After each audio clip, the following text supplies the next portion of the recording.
Street dog पर शुरू हुई सियासी फाइट। सुप्रीम कोर्ट ने आदेश दिया कि 8 हफ्तों के अंदर 10 लाख डॉग्स को जो कि दिल्ली में रहते हैं उनको सड़कों से हटाया जाए और उनको शेल्टर होम में शिफ्ट किया जाए। लेकिन इस ऑपरेशन में सबसे बड़ा सवाल ये कि इतने डॉग से खाने के लिए, पीने के लिए, उनके इलाज का इंतजाम कैसे होगा। और इसी के साथ शुरू हो गई एक नई जंग। एक तरफ डॉग लवर्स हैं जो मानते हैं कि भाई ये कोर्ट का फैसला गलत, तो दूसरी तरफ दिल्ली की गलियों में डॉग्स से परेशान लोग हैं जो ये मानते हैं कि फैसला बिल्कुल सही है और आवारा कुत्तों से आजादी मिलनी चाहिए। रिपोर्ट आती है।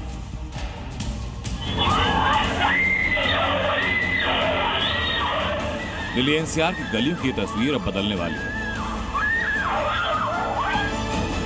देश की सबसे बड़ी अदालत ने साफ कहा कि 8 हफ्तों के भीतर दिल्ली एनसीआर की हर गली, हर मोहल्ला स्ट्रीट डॉग्स के आतंक से मुक्त होना चाहिए।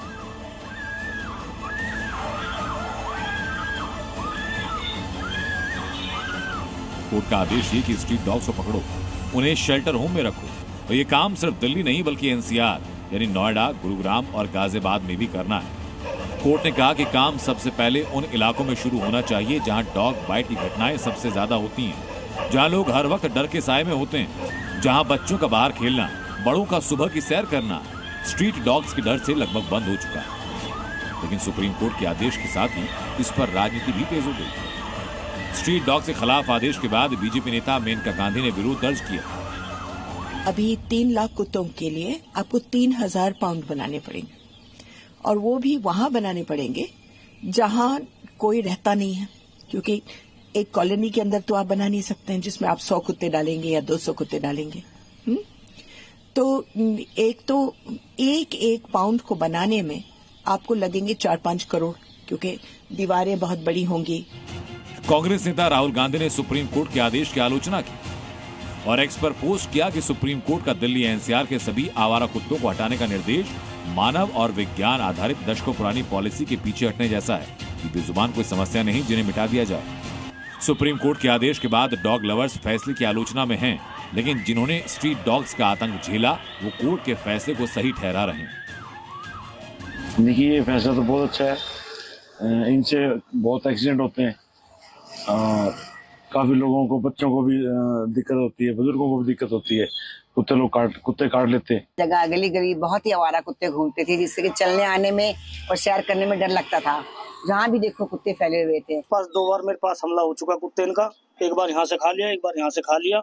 और इतने कुत्ते हैं, इतने कुत्ते, यहाँ से यहाँ तक 20 कुत्ते बैठे मिल जाएंगे आपको। और कुत्तों को है ना रेस्क्यू करने का कोई इलाज नहीं है ये, इससे है ना और ज्यादा ये खूंखार हो जाने हैं। वो शेल्टर होम की सुविधा ना हो, यहाँ से भी ले जाके इनके साथ और भी ज्यादा मतलब दिक्कतें पैदा हो। वो भी एक जीव ही है। देखिए, जितना वो हमारे लिए खतरनाक है, हम लोग भी उतना उसके लिए खतरनाक है। सर, कुत्ते तब काटते जब है ना सामने से पहल होती है। सवाल ये, आखिर इस फैसले की जरूरत क्यों पड़ी?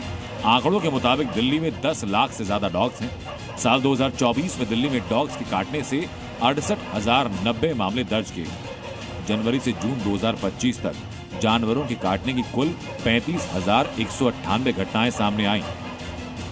अब सुप्रीम कोर्ट ने डॉग्स को शेल्टर होम में रखने के आदेश दिए, लेकिन इसके लिए भी कई समस्याएं हैं जिनका समाधान खोजना सरकार और प्रशासन के लिए आसान नहीं होगा। दिल्ली में सरकारी स्तर पर डॉग्स के लिए पर्याप्त शेल्टर होम नहीं है। एक डॉग की देखभाल पर हर दिन करीब 40 रुपए का खर्च आता है। ऐसे में सिर्फ दिल्ली के 10 लाख डॉग्स के लिए खर्च प्रतिदिन 4 करोड़ रुपए तक होगा और महीने का 120 करोड़ रुपए। ये सिर्फ डॉग्स के रखरखाव का खर्चा है, शेल्टर होम बनाने का खर्चा अलग। ऐसे में 8 हफ्ते में दिल्ली के सभी स्ट्रीट डॉग्स को शेल्टर होम में पहुंचाना एक कठिन चुनौती होगी। दिल्ली से राहुल मिश्रा के साथ ब्यूरो रिपोर्ट, जी मीडिया।